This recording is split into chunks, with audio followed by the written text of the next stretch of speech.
नमस्कार, हमारा नाम है समरीन और आपने देखना शुरू कर दिया है लाइव सिटीज। देखिए, नियोजित शिक्षकों को बड़ा झटका लग गया है। 12 साल की सर्विस पूरी होने के बाद भी उन्हें प्रोन्नति नहीं मिलेगी और अब तो सरकार एलपीए दाखिल करने का मन भी बना रही है। तो ऐसे में अब बड़ा सवाल उठ रहा है कि अब नियोजित शिक्षकों का होगा क्या। तो इस सवाल का जवाब हम जानेंगे पटना हाई कोर्ट के जाने माने एडवोकेट देव प्रकाश जी से। सबसे पहले बहुत शुक्रिया बातचीत के जी, लिए। धन्यवाद। सबसे पहले वकील साहब, हम आपसे जानना चाहेंगे कि संजय कुमार ने साल 2021 में पटना हाई कोर्ट में एक याचिका दाखिल की थी जिस पर फैसला आया था साल 2024 में।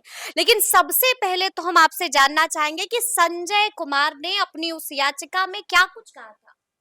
देखिए, संजय कुमार का केस बिल्कुल जायज़ है। जायज़ केस ये है हम्म, कि पहले उनकी बहाली शिक्षा मित्र में हुई थी और शिक्षा मित्र में बहाली उनकी 2005 में हुई थी और शिक्षा नियमावली जो आई है वो 2006 में आई है। जब नियमावली आ गई उसके बाद फिर दूसरी नियमावली आ गई, वो 2012 में आई और 12 में आई तो शिक्षकों का 3 ग्रेड कर दिया गया। पहला किया गया पंचायत शिक्षक, जिसको बेसिक ग्रेड कहा गया।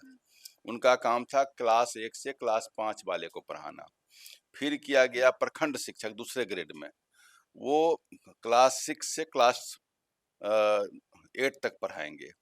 और उसके बाद कहा गया प्रधानाध्यापक, उसमें डाला गया प्रखंड शिक्षक के बाद। तो प्रधानाध्यापक का एक अलग ग्रेड बना दिया गया, 3 ग्रेड किया गया था उसमें। इसमें यह कहा गया कि उस नियमावली 2006 में, फिर बाद में जो 2012 आया, 2012 के 15 2012 के नियम, जो रूल 15 और 4 माने क ख ग घ छ छ वाला जो है वो, उसके 4 में कहा गया कि जिस शिक्षक को 12 वर्ष नौकरी का हो जाएगा और सेवा संतोषजनक रहेगा, वैसे शिक्षकों को ग्रेजुएट वाले पे स्केल में पदोन्नति दी जाएगी। यह नहीं कि उनको पदोन्नति को प्रमोशन दूसरा कोई जगह दे दिया जाएगा, वो रहेंगे उसी जगह पर। लेकिन उनको जो पे स्केल का ग्रेड है, वो ग्रेजुएशन कर लिए हैं इस बीच में, तो उनको ग्रेजुएट का पे स्केल मिल जाएगा 12 साल के बाद, अगर उनकी सेवा संतोषजनक रही है तो। यह भी कहा गया जो प्रमोशन होगा शिक्षकों का, उसमें 50% प्रमोशन का जो सीट होगा वो इन्हीं लोगों से भरेंगे जो जिनका 12 साल हो गया। 15 साल में वो 50 साल में 50% दूसरे जो अपना एग्जामिनेशन दे के आएंगे उनका होगा। ये सरकार के नियमावली, सरकार ने ही नियम बनाया है, विधानसभा से पास है। इसके बाद भी इनका प्रमोशन नहीं हो रहा था, तो ये लोग चले गए डिस्ट्रिक्ट अपीलेट अथॉरिटी में। और डिस्ट्रिक्ट अपीलेट अथॉरिटी में गए तो वहां जाने के बाद ये लोग केस जीत गए। डिस्ट्रिक्ट अपीलेट अथॉरिटी ने कहा कि जब ऑलरेडी नियमावली सरकार का ही है तो सरकार अपने नियम का पालन करे, उनको प्रमोशन दे। इसमें कहाँ कोई दुविधा है इनको इनको लेकर के हम जो है सो इनको रोकें। डिस्ट्रिक्ट अपीलेट अथॉरिटी ने उनके फेवर में निर्णय दे दिया। सरकार, आजकल सरकार में 2 ढंग के लोग हो गए हैं। बेमतलब कभी कोई केस अपने भी लड़ते रहते हैं, या तो किसी हमारे से वकील के प्रभाव में लड़ते हैं, जैसे वकीलों का भी खाना खर्च चलता रहे।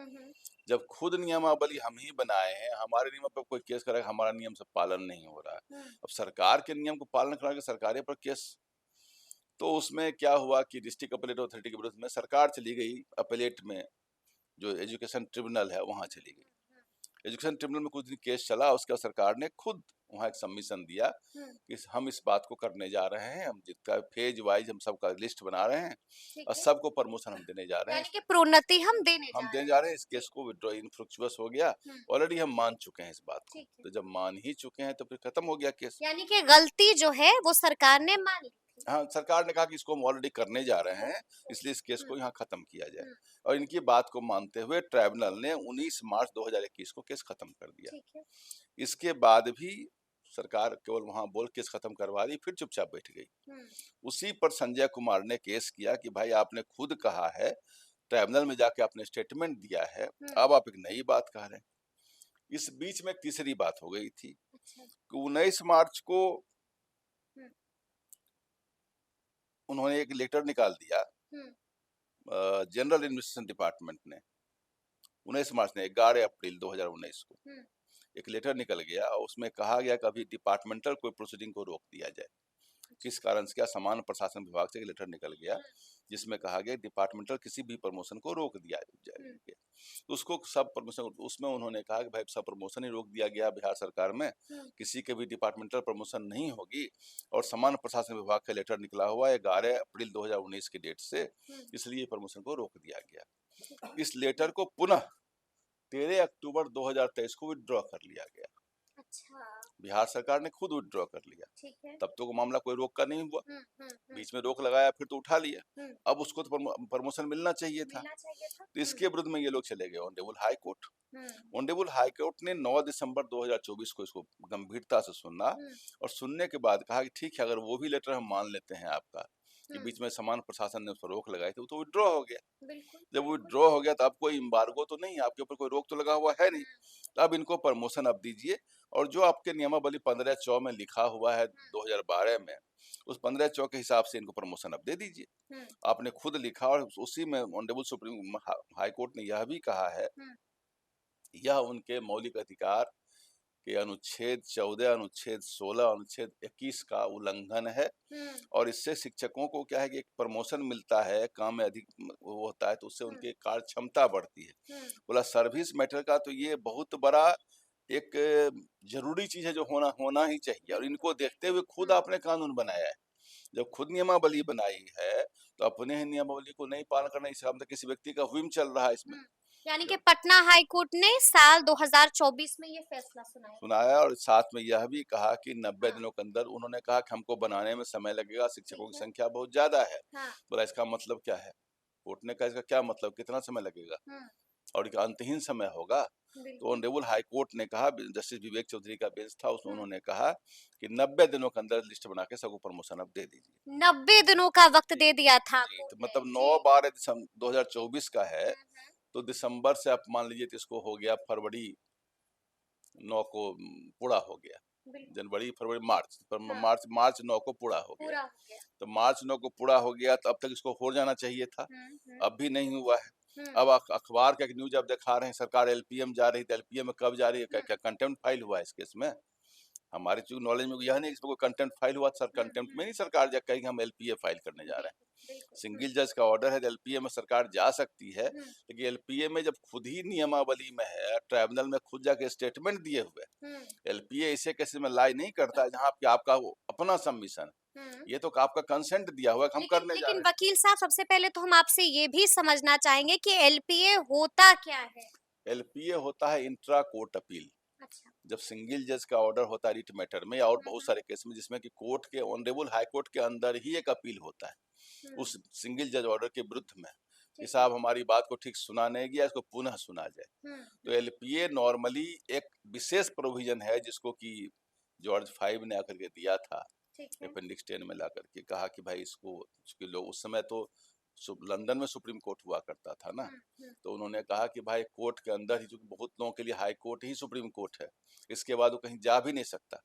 नॉर्मली जब हाई कोर्ट में बेल मैटर भी जाता है तो हम हुँ, लोग भी बात बोलते हैं कि हाई कोर्ट में अगर बेल नहीं होगा तो अधिकतर लोगों की क्षमता नहीं कि सुप्रीम कोर्ट वो जा सके, बिल्कुल, बिल्कुल। इसलिए हाई कोर्ट को इस बात को समझना पड़ता है कि यहाँ नहीं होगा, हुँ, रिलीफ राहत यहाँ नहीं मिलेगी तो कहाँ मिलेगी। हुँ, तो उस हालत में कहा कि ठीक है कि ऐसे केसेस जो यहाँ से ही स्टार्ट होते हैं, हुँ, तो हाई कोर्ट से उसमें एक इंट्रा कोर्ट अपील दिया है, जिसमें कि डिवीजन में अगर सिंगल जज का है तो 2 जज बैठ करके उसका फैसला लेते हैं, उसको कहते हुँ, हैं लेटर पेटेंट अपील। अच्छा। लेटर पेटेंट का मतलब इन अपील, वो लेटर पेटेंट मतलब होता है जो क्वीन क्वीन क्राउन का लेटर हुँ, निकलता था, उसको लेटर पेटेंट कहते थे, इसलिए एलपीए नाम से ही जाना जाता है। लेटर पेटेंट का मतलब बहुत कुछ और भी होता था, हुँ, हुँ, लेकिन एलपीए का मतलब है इंट्रा कोर्ट अपील, ठीक मतलब है। कोर्ट के अंदर डिवीजन बेंच में सुनवाई होती है। हुँ, तो सुनवाई में एक बात यह भी है कि एलपीए में वैसे मैटर जहां आप खुद कंसेंट दिए हैं, आपके सबमिशन पर केस ट्राइब्यूनल में खत्म हुआ हुँ। है, तो ये मैटर भारी पड़ेगा, और एलपीए में अगर ढंग से इसको फाइट किया जाए तो हमें शिक्षकों की जीत होगी इसमें। शिक्षकों की इसमें जीत होगी, यानी कि सरकार की हार होगी, शिक्षा विभाग को बड़ा झटका लग सकता है। लेकिन हम आपसे यहाँ पर ये भी जानना चाहेंगे कि अगर सरकार एलपीए में जाती है, तो आगे इस मसले पर क्या कुछ और हो सकता है? कहीं पर क्या पेच फँस भी सकता है? देखिए, पहली बात, शिक्षा विभाग झटका के उन्हीं का कानून है, बिल्कुल। यह कानून तो बिहार सरकार ने ही बनाई है हुँ, ना, हुँ, हुँ, और शिक्षा को झटका उन्हीं का नियमावली, हमको लगता है किसी बीच के किसी इंटरमीडिएट का हुक्म चल रहा है इसमें, हुँ, अदरवाइज तो हो जाना चाहिए था ये हो चीज। जाना चाहिए। तो अब बच गया एलपीए में। आपने कहा झोल क्या है? एलपीए हम्म। नॉर्मली सुनवाई होती है 2 से 4 से 5 साल में सुनवाई होती है। जी। एलपीए अगर फाइल हो जाएगी तो मामला स्टे, ऑटोमेटिक स्टे लिया जाए, क्योंकि एलपीए में स्टे मिलने के बाद स्टे होना चाहिए। जी। लेकिन नॉर्मली कहा गया है कि अगर एलपीए फाइल हो गया तो हम्म। वो मैटर जो भी चल रहा है, लेकिन इसमें हमको यह नहीं पता है, या आपको पता हो तो आप बताइए कि इसमें कंटेम्प्ट फाइल हुआ है क्या? बिल्कुल, इसकी जानकारी हाँ, नहीं है। कंटेम्प्ट फाइल अगर हुई होगी तब ना एलपीए में सरकार जाएगी, तो सरकार अपना हम्म। बैठी हुई रहेगी।